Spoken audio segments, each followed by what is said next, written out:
9 h du matin, dans une polyclinique à Abidjan.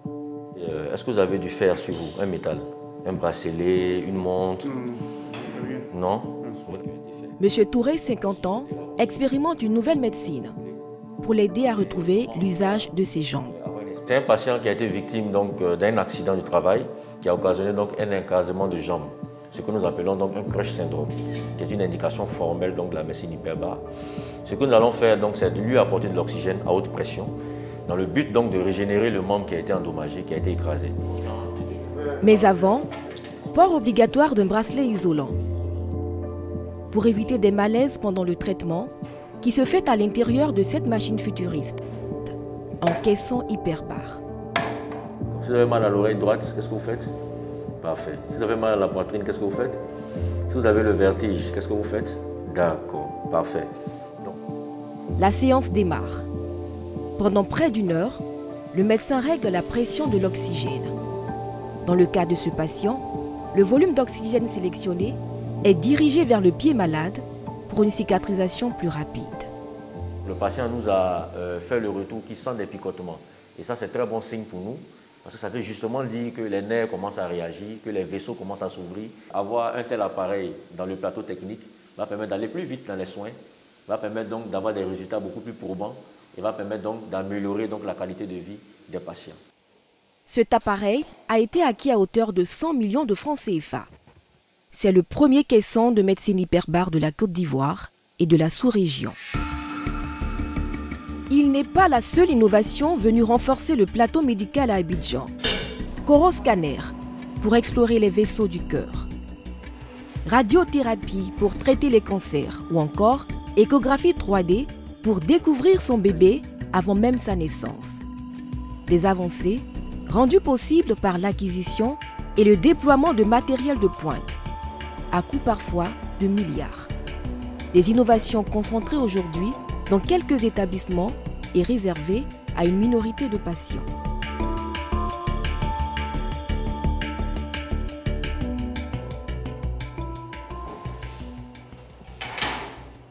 Retour à la polyclinique Farah. Monsieur Touré vient de terminer son traitement de médecine hyperbare. Coût de la séance, 250 000 francs CFA. Le patient en a encore une dizaine d'autres à faire pour une guérison complète. Depuis que je suis ici et que j'ai suivi les séances, je sens une amélioration au niveau de ma jambe. Indiquée à l'origine pour des accidents de plongée ou des intoxications au gaz carbonique, la médecine hyperbare s'est étendue. Elle soigne aujourd'hui une cinquantaine de maladies avec un taux de guérison supérieur à 85%. Quand on nous référait ce patient, l'indication d'amputation avait été posée. Donc le traitement radical avait été posé et aujourd'hui, il arrive donc à bouger avec un déambulateur, il arrive à marcher. Le pied n'a pas été amputé. Là où personne n'y croyait, nous on a cru donc avec le patient à ce que ce pied-là pouvait reprendre vie et le pied a repris vie. Des appareils de dernière génération pour révolutionner la médecine. C'est aussi le credo de cet institut de radiologie du groupe médical du Plateau. Voici son tout dernier investissement, un coroscanner. Il permet d'explorer les vaisseaux du cœur à la recherche d'éventuelles lésions. Un examen conseillé chez des patients présentant des douleurs thoraciques ou des facteurs de risque de diabète et d'hypertension. Nous réalisons des coroscanners depuis 2 ans et demi. Cet examen ne se pratiquait pas sur la Côte d'Ivoire auparavant. Nous avons la chance de disposer d'un scanner de 320 barrettes, qui est véritablement l'appareil idéal pour ce genre d'exploration. Cette technique a recours au rayon X et se fait en éjectant de l'iode dans les artères coronaires du patient.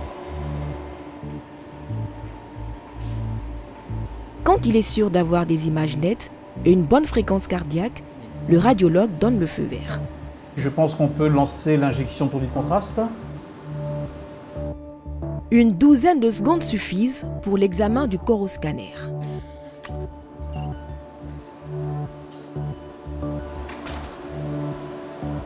Monsieur Nguessan, comment s'est passé l'examen?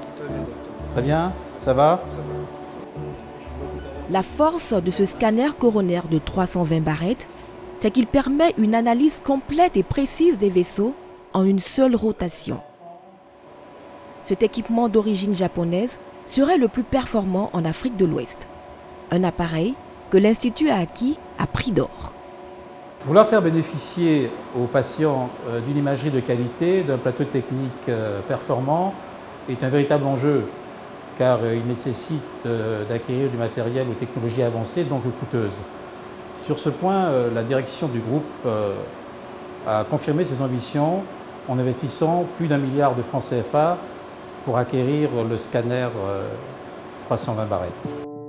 1 milliard de francs CFA, un investissement énorme sur le papier, mais le groupe médical n'a pas de doute sur la rentabilité à moyen terme du coroscanner.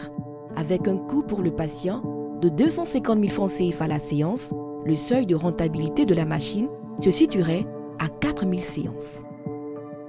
Le nombre de patients présentant des lésions coronariennes a été significativement élevé sur les 2 années d'expérience, justifiant des prises en charge qui évitaient pour la plupart de ces patients de rentrer en Europe.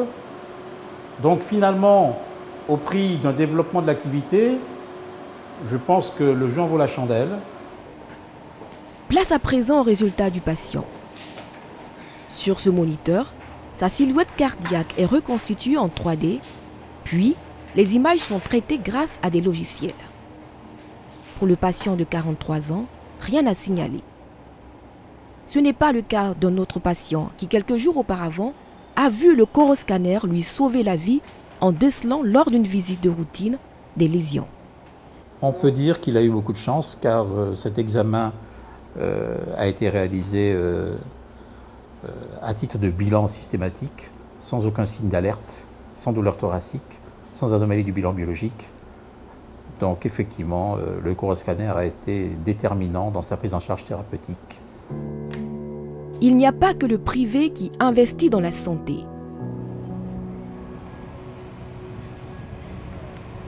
Centre national d'oncologie médicale et de radiothérapie. Ce matin, Hussein, 63 ans, a rendez-vous pour une radiothérapie. Il souffre d'un cancer de la vessie. Il est à sa 15e séance. Le traitement consiste à administrer les rayons sur la zone précise infectée par le cancer. Aujourd'hui, avec la radiothérapie, on arrive à dépasser certaines limites. Autrefois, il y avait des tumeurs qui n'étaient pas opérables ou qui n'étaient pas résécables. Alors, on était obligé d'évacuer les malades. La radiothérapie, une technologie innovante dont la Côte d'Ivoire peut se targuer depuis maintenant 4 ans.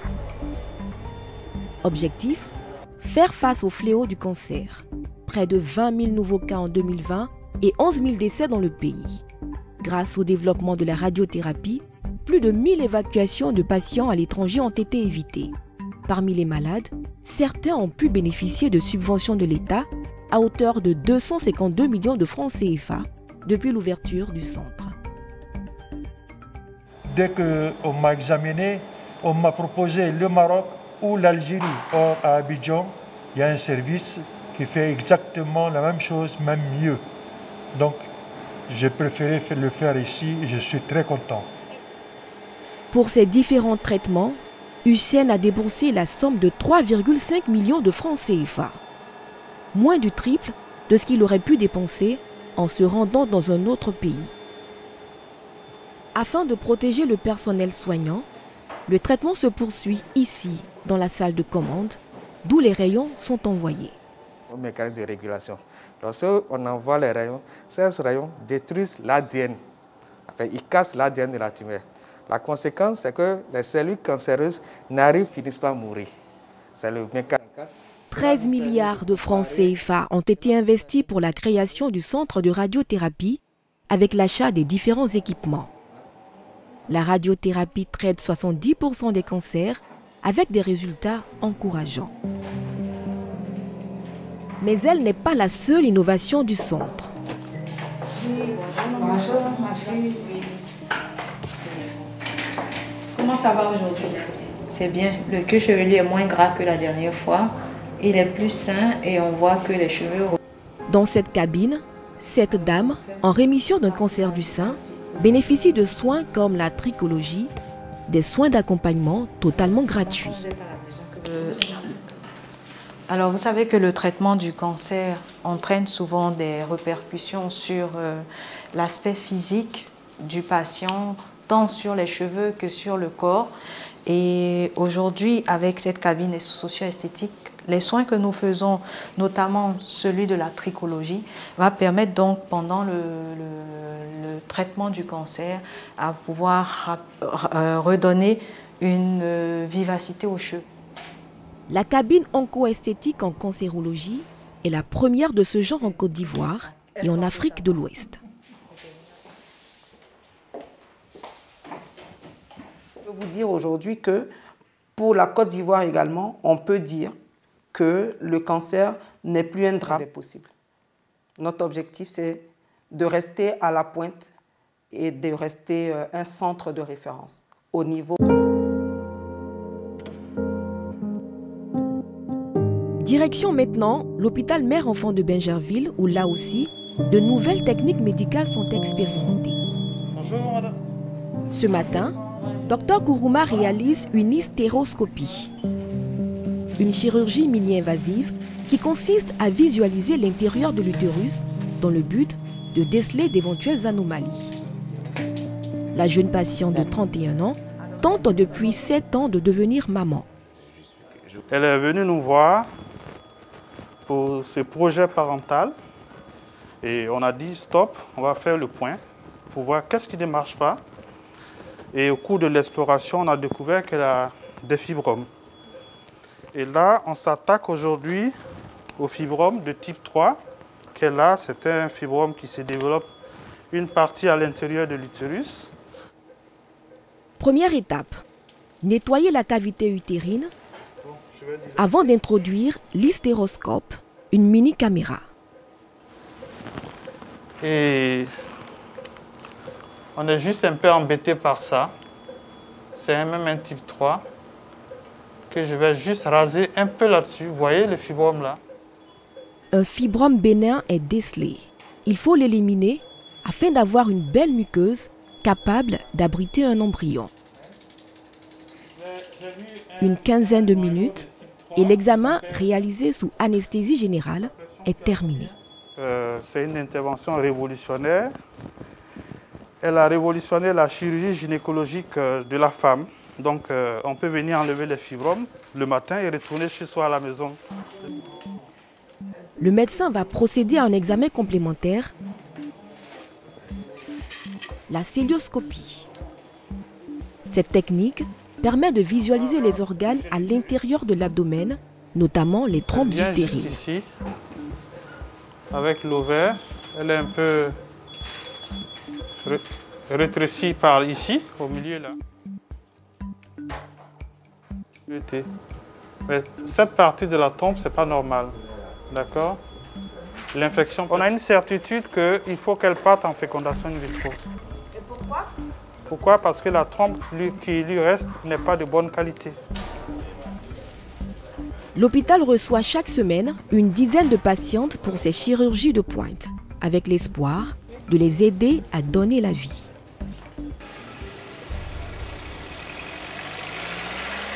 Retour au groupe médical du plateau. Bonjour, madame, comment allez-vous? Stéphanie, 30 ans, souhaite savoir à quoi ressemblera son futur bébé, mais surtout s'informer de l'état de santé du fœtus. Pour cela, elle se soumet à une échographie tridimensionnelle, la 3D. Ça, elle figurera dans l'album. Oh là là, regardez comme c'est beau. Celle-là aussi, elle va figurer dans l'album de famille. On est dans le très sophistiqué dans la recherche de malformations. Et puis, outre le fait qu'il y a les recherches de malformations, il y a de voir comment le bébé est heureux, il vit dans un monde qui lui convient, agréable. Et puis, il est surtout normal. Coût de l'appareil, 130 millions de francs CFA. Et coût de la séance, 60 000 francs CFA. Nous sommes prêts à mettre le prix pour ces appareils, d'abord parce que c'est c'est d'une qualité exceptionnelle, ça donne des renseignements magnifiques. Et puis, je ne suis pas certain que en Europe, dans tous les centres, il y ait ce genre d'appareil. Et puis, je pense qu'ici, en Afrique, on mérite d'être au top de la technologie. Des nouvelles technologies qui changent clairement la donne, mais qui ne sont pas aujourd'hui à la portée de tous.